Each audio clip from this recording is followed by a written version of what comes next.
YouTube, the time has finally come. Airbus A380. We're going to put some flaps on this thing. As usual with any other project I do. By the way, Brian Phillips here. YouTube, this project has been on my mind for a couple of weeks now. And you've probably seen the videos already of this thing madening. And all the ridiculous modifications I had to make it not look ugly and stupid. But as you know, there was several compromises I had to make, not the least of which was retractable landing gear, and that was gut-wrenching. But at any rate, I have a new difficult decision that I'm struggling to make, and I'm going to talk to you about it for a minute here before we get started. As you can see, we have this beautiful wing. Looks great, with the exception of possibly the actual blades only being 6-bladed fans, which could be remedied if one was interested. And secondly, the general weakness of this wing, which I'm not a big fan of. We've already taken care of some of the ugly decal work that came from the factory, although we still have some non-scale issues like the shape of the gray and things of this nature. Also, we have 1, 2, 3, 4, 5, 6, 7, 8 panels that would simulate some spoilers, and as you can see from our Lemon RX receiver, 7-channel with stabilization, 2 of which are being used for additional functions, elevator and rudder, / steerable nose gear, which would be the same channel. Those get attached when the plane halves go together. But we have 2 additional ports here, one of which is the gear port, which is going to be tied up for stabilizer on off, unless we decide to use the very top of the range, imagining 150%. All the way up here, the gear on off is controlled here. So if you use this little range, you can just leave your stabilizer on all the time and just never move past this range. And then I use auxiliary 3 to control the master gain, and we simulate turning off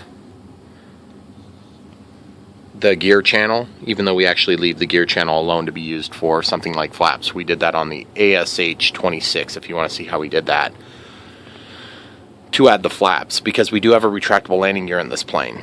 We also have spoiler-ons, flapper-ons, so that takes 2 channels, and then flaps, which is tied into the gear channel. We have gear, elevator, rudder, throttle. So that's 7 full channels, okay?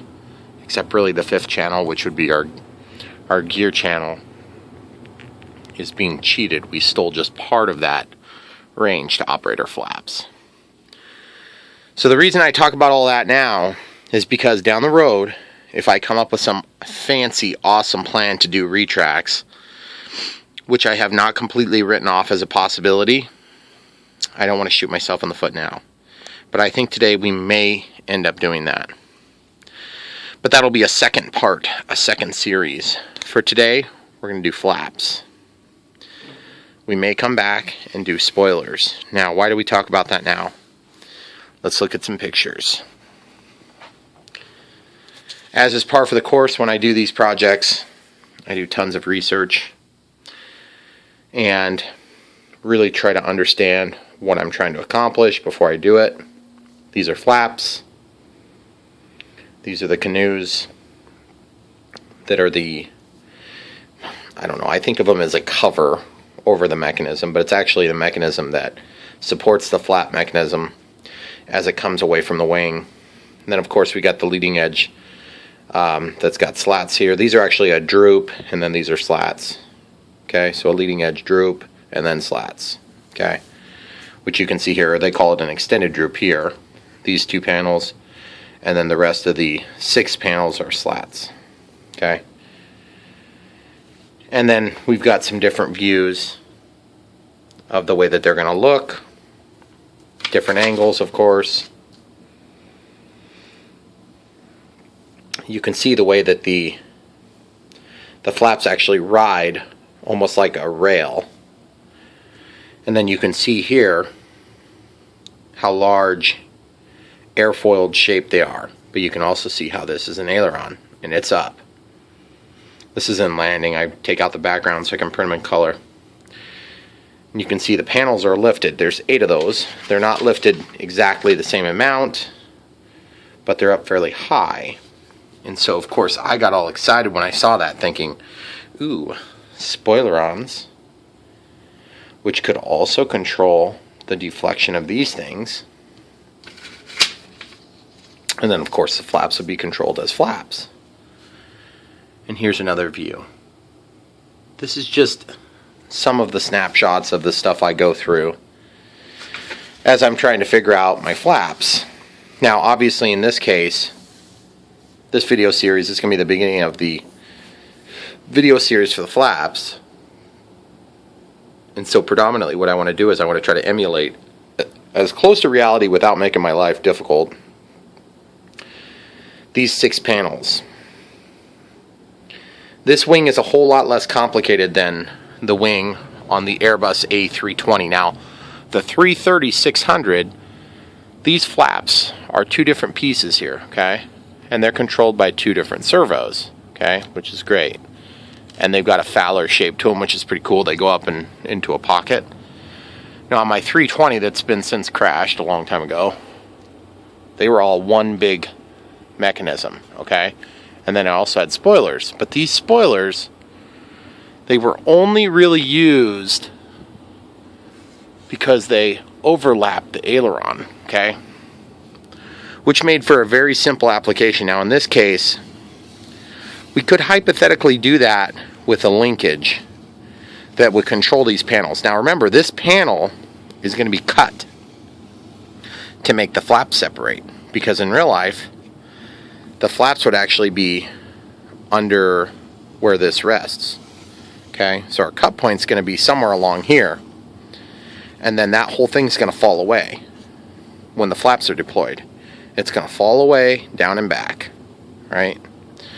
So these panels will lay on top to cover the gap until such a time as we actually activate them with either a servo that's tied in with either aileron, which would be cool because these do partially act as ailerons, or I mean they're still spoilers, but they're in-flight spoilers, and then there's ground spoilers that are used for braking. And then they're also used to spoil the lift as you're trying to lose altitude to come in on final. So, thinking of all those things, I've decided that I may eventually split the left and the right aileron, which are currently, they are wide together. Okay? So because they're wide together, we would have to redo some wiring. It's not a big deal. We're going to have to redo a little bit of wiring just to get the flaps installed. But I just want to let you know that that is on my docket at some point. And the cool thing is then we can deploy these and it'll be like Crow. Even though we're probably not going to use it in flight to bring this thing down, if we did, we could probably bring it down straight down and just land like immediately. Which would be really cool because this thing already flies really good. The thing you want to watch out for is that it is not an ASH-26. It is not an ASW-28. It is not the Phoenix. And it will not fly like that. It's a lot heavier. Well, it's actually a fairly light plane. But the way the wing is set up, it's not going to work the same way. Okay? It's not as fast a flying plane. Those are things that will come into play. So all those things being understood, I know this is kind of a long intro for flaps. I'm really nervous about digging into this plane because it's so cool. But at the same time, no pain, no gain, right? So what we're going to do is, without further ado, we're going to flip this wing over. And we're going to go ahead and get started on laying out our flaps. We're going to try to get them cut. And then we're going to hinge them up. And we're actually going to go ahead and get some servos out for these things. So why don't we look at the servos real quick before we start cutting. Alright, so basically we've got, what we're looking at here is, we're looking at doing metal gear servos. And these are the servos that we used on the the ASW28 on the tail for the elevator and rudder. They've worked really good. I think these ones, these are analogs. So if you look at the model number on an Emax servo, you can tell it's a metal gear analog. Okay, so this is what we're going to use. Now these things weigh in at about 13 grams. Okay, and I've just repacked them because I bought a bunch of them all together. Whoops. And you know, you could get away with using a bigger servo here if you wanted. But I really think this is going to be sufficient, and it's going to help to hold the weight down. Because I mean, if we're talking about adding 26 grams, okay, here's the full box. That's what we're putting on there. So you can see the torque is going to be 1.6 kilograms per centimeter, which is a really good amount of torque. And they weigh about 12 grams. I think I might have, did I just say 13? If I did, sorry guys. They weigh about 12 grams, okay? So the idea is, if we end up adding spoilers later, then the spoilers will probably be driven by something that's a lot lighter, because they're not going to be as heavily loaded. And we'd probably go with like a Hextronics 5-gram servo, or we may even go a little bit less. But these little 5-gram servos would be sufficient for that, because we don't need as much play. We're only going to be doing, like, we're just going to tip it up, and then it's going to create a mechanical advantage. It's going to push it up. This will be mounted sideways, and it'll actuate up like this, and then the whole plastic panel will pop up. So anyway, that's just a little look into the future if we do that. I'm not saying we're going to do that for sure, but I'm saying that we're for sure going to consider it. So these are the two servos we're using, and it's always a good idea to have an idea of where everything is going to lay. So that's where I start, as I start thinking about, okay, what is going to be a problem for me later? And the other thing is, I don't want to use 2 channels for this, because you really gain nothing by having flaps separated on this type of application. So my experience has been, it's always easier to just mount them the same direction like this, because then you don't have to open this thing up and reverse the servo. Now you can also buy reverse servos, but it's really hard to find the exact specific servo you want that's reversed. So I'm going to plan on putting them both this way or both this way. I don't care which way they go, just as long as they're the same way. So as far as I'm concerned, we'll put them this way, since that's the way the label is. Okay? We'll score these up and we'll glue them in. And my hope is to put them out just far enough, probably just far enough so that we can stay close to the current wire pocket and be something maybe like that, because it looks like these wires are going to escape this way better. You see, the linkage would be longer this way, but we're never going to have a condition where the linkage is closer. So we'll just put them in like this. That's no big deal. And you can see right now that that thing is probably not going to reach into the receiver right now. So you could possibly bring them in here so that they're more inboard, where you got more material to work with. The problem is, if you do retracts later, X-nay on that. Not going to be able to do it. So that's why I'm doing this. And keeping in mind that there may be some hinging and different things that have to happen here if we do retracts later on, I'm going to bring this out just like this, something like that. Okay? And that's kind of the way you plan this stuff out, guys. You just sit there and you just do it. And then you grab some tape and you make a commitment. Which for me, it's one of the hardest parts of this project, is just committing to one particular spot, one particular choice that is going to potentially leave you in a bad spot later, because let's just be honest, you don't know what you don't know, and you won't know it until you get there. That's part of the reason why these videos are so valuable for you folks at home, because you get to watch me screw up, and then you can go do it without screwing up, which is kind of a cool thing. So now there are a few videos online showing people that have done this, and they've done an alright job. There's one guy that did the spoilers too, and that was pretty cool. But I didn't like the way he set up his controls. I thought it was kind of hokey, because he was using the flaps to help him roll the plane, which is just not a good idea. Not in my opinion. Because there's too much complexity, and this isn't going to be a linear output like your aileron will be. Your spoilers, yes, you could do that, but the flaps, no. Flaps are not used to roll a plane. I'm sorry. It's just not in real life. I don't want it to happen on my plane either. So now we need to figure out about how big these are, guys. Now remember, this is an exhaustive view of what we do to make flaps happen. So if this is too in-depth for you, I'm sorry. Probably watching the wrong video series. But the thing is, if you want to ask me questions and say, how'd you do that? Well then, watch the video and you'll see how I do it.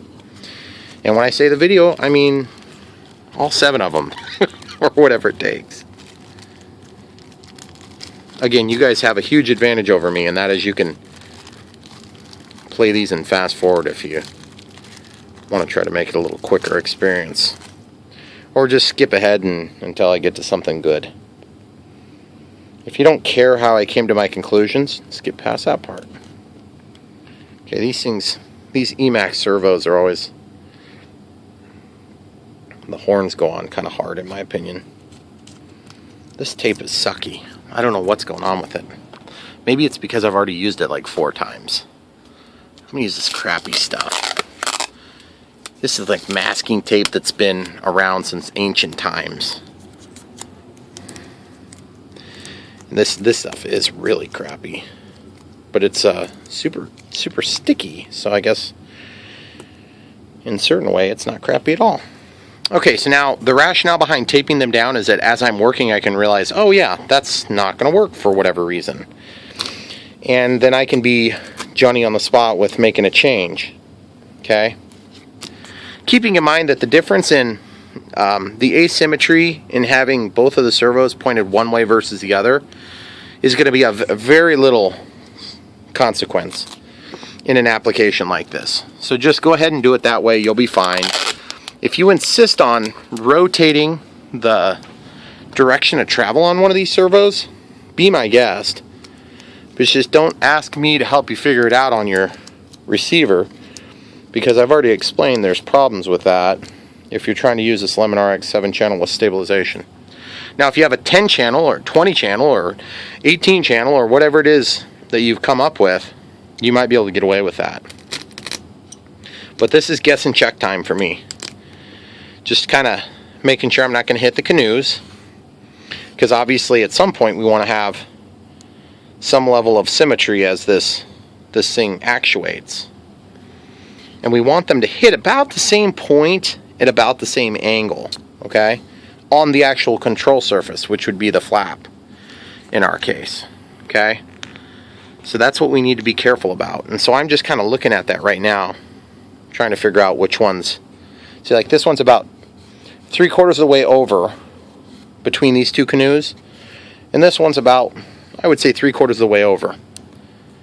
So that's pretty close. And you could sit there and measure. I'm not probably going to get into that level of detail, just because I don't think it's necessary. I think it's just overkill. But I do want it to look right as it can look, given that they're in different positions. Keeping in mind, we're going to put a cover over these when we're done. And if you guys want to do it a different way, be my guest. There's a million ways to skin this cat. Alright, cool. So we've got that about where I think I want to do it. And then for those of you who watched the whole build series of this plane, this is just paper that I cut and then used clear tape to cover it. So we can actually peel that up at some point and we'll be able to chase our wires back, which is going to make things very simple. And of course, this is the access where we go in and then can get to our receiver. So that's the basic layout of the servos. So we can lay these things to the side and we'll use those if we need to. We won't even use screws, we'll just glue everything in. And I'm going to fix some stuff and we'll come right back. Alright guys, the first step you need to do is get your brand new number 11 X-Acto blade. Do not cut corners on this step.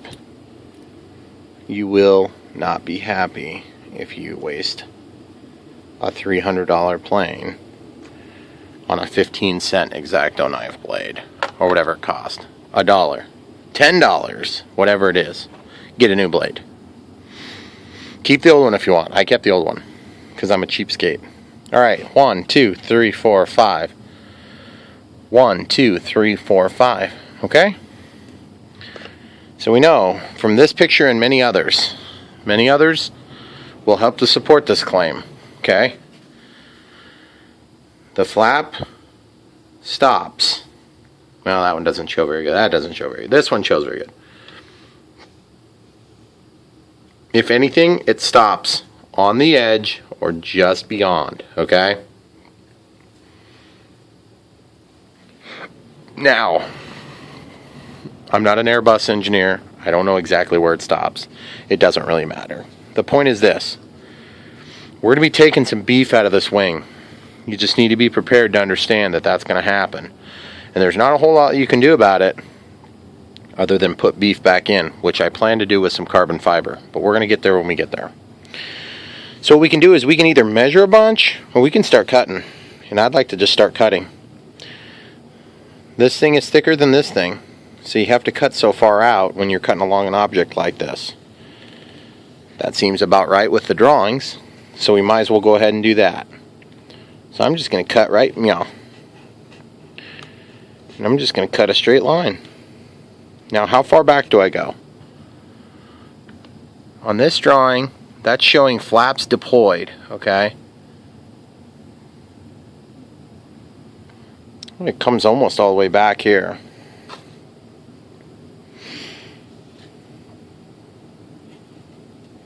Remember, keep this square and true to the wing, okay?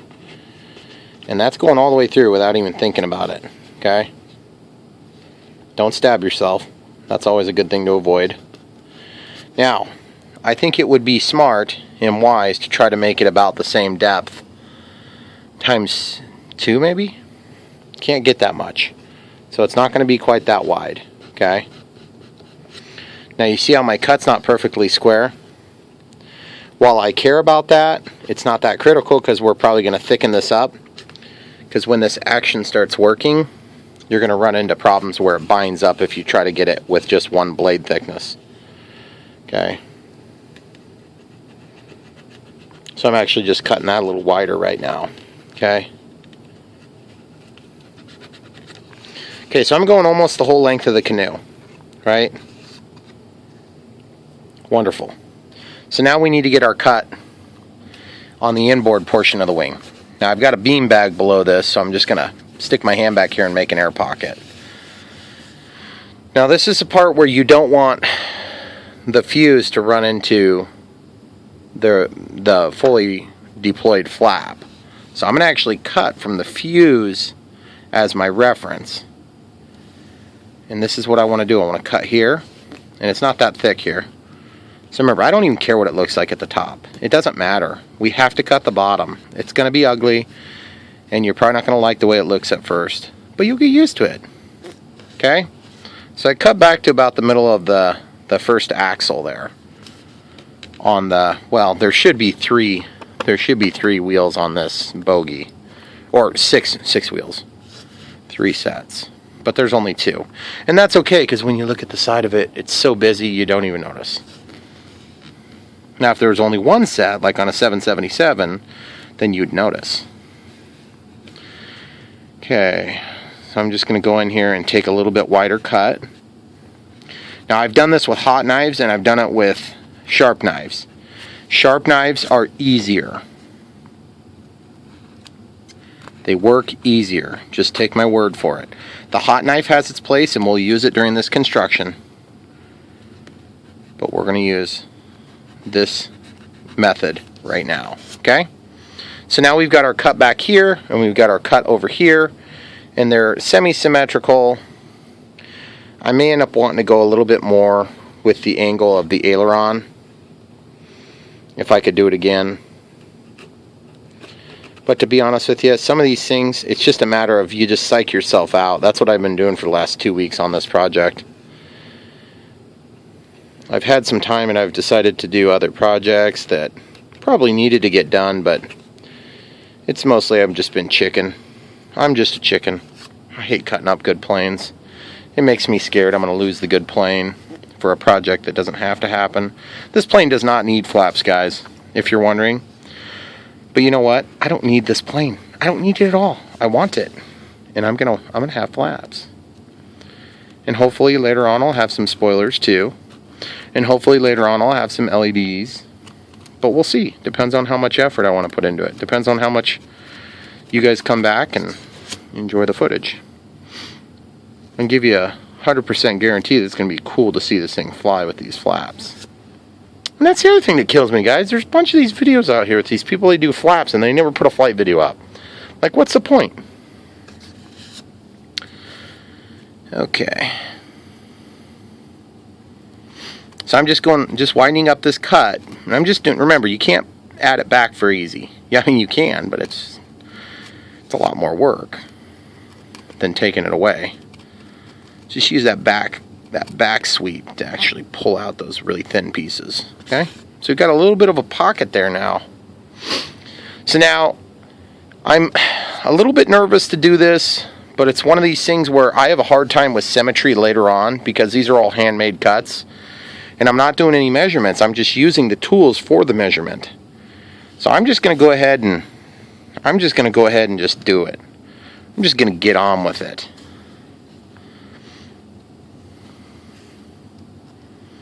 Which is something you guys are not used to seeing me do. But there are times when it has to happen. Especially when you've been waffling for 2.5 weeks on a project. By the way, had a Hobby King order. I ordered like over 2 weeks ago. What the heck is taking so long, Hobby King? I got a prop coming for this thing. Carbon fiber prop that's 11x6. And this is 10.6 on the Phoenix. The Phoenix Evolution 2.6 meter. And I'm excited to try that, but I also have one for my grandpa's plane. My grandpa had passed away here recently. And incidentally, there's a picture of me with him. There he is. That's my grandma. Anyway, I'm waiting on these props because I want to finish these projects that have been out. See this molding mistake here? I'm just going to trim those two while I'm at it. Little details like that do add up to a whole heck of a lot better looking plane. But you just don't get bogged down by them. Not like me. Take that lesson from me. Okay, so here's this angle. I'm not crazy about this angle, but I've kind of have the difference between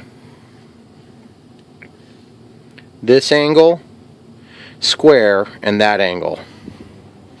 So no matter what it looks like, I got to kind of do the same thing here, you know? Otherwise it's going to not function properly. That's one thing about doing these rough cuts the way I'm doing is you got to, if you're not comfortable doing this freehand, then get some tape out and lay them down and just get your lines laid out. Which would probably be an intelligent thing to do. But I'm such a waffler on this sort of thing. I just get really nervous on doing these initial cuts. Once I get the initial cuts, I'm good. So I just figure sometimes it's better to just get into it. Backward with the knife this time. Alright, guys. And you're probably thinking to yourself, geez, Brian, half an hour for that? Yep, that's right. You should see how long I've spent just waffling on this. Probably 30. I waste a lot of time thinking about this junk. And that's why it looks good when I'm done. Plus, I've done it before, so I know the pitfalls I'm going to run into already. Alright, cool. So that's, see, that cut looks way better. It's more symmetrical. It's more aligned with the aileron. So really, this one doesn't look so horrible now that I've widened it up a little bit. But I may just skim a little teeny bit more here. Then we'll just come in here and cut this a little bit wider. So it won't be perfect, but it'll be close. Close enough. Believe me, you're not going to notice this gaff. When it's all said and done, you're going to think, wow, that's really cool. You're not going to be sitting there looking at this weird spot in the corner. See, it looks pretty good now. That's why I use a sharp knife. Alright, so basically we have our flap cut. Remember, this is going to be simulating 3 pieces, but it's going to be 1 piece. I don't even know if I'm going to put seams in there, but if I do, it's going to be a false seam, you know, right here and right here. So it looks like it's between number 1, 2, 3, 4, 5. So 1, 2, 3, 4, 5. So it'll be between 1. There'd be a false seam here. And then over here, there'd be another false seam. So that would be more of a molded thing where I would take like a hot knife and I would lay out some tape and I would just dive it in and just go. But it looks like, I really hate to do this to you guys, but we are out of time. That's it. That's all you get for this video. It's a really short one. Check the description below.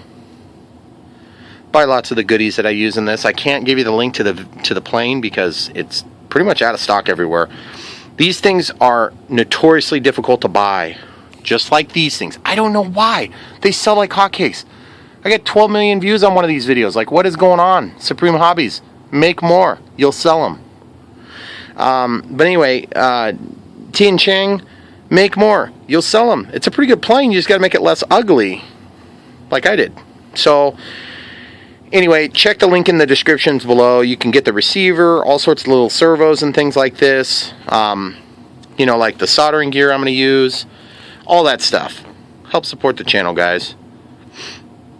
That's all the begging you're going to get out of me on this one. Thanks for watching. Come back for more. This is part 1 of many. Hopefully not too many. More to follow right here on Brian Phillips. Follow me on Instagram if you're into that sort of thing. Brian Phillips RC.